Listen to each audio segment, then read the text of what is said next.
A new report today coming to us courtesy of Epic Times. They found this one first. I credit them for the potential for cyber attacks in America. This is actually really alarming, so I want to be very careful with this. But this is a letter that got sent out to states, to governors in states all over the country, and it was sent yesterday.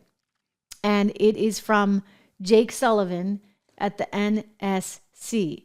And let me read to you, they are worried about contamination in the water supply. I mean, that's like really scary stuff and stuff that we actually do need to pay attention to. I've talked about this in the past because there's the threat of cyber attacks doing massive damage, for example, to our grid, etc. But let me just read to you. He's writing, "Dear Governor, disabling cyber attacks are striking water and waste systems throughout the United States. These attacks have the potential to disrupt the critical lifeline of clean and safe drinking water, as well as impose significant costs on affected communities. We are writing to describe the nature of these threats and request your partnership on important actions to secure water systems against the increasing risks from and consequences of these attacks. 2 recent and ongoing threats illustrate the risk that cyber attacks pose to the nation's water systems."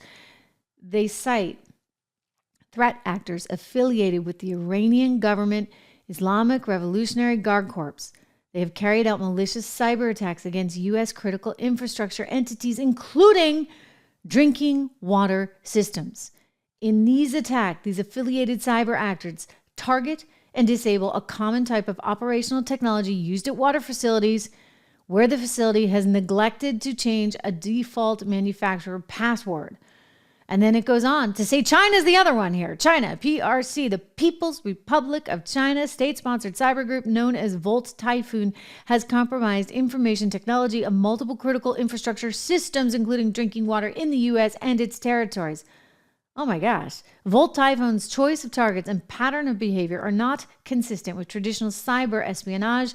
Federal departments and agencies assess with high confidence that Volt Typhoon actors are pre-positioning themselves to disrupt critical infrastructure operations in the event of geopolitical tensions and of military conflicts. Oh boy.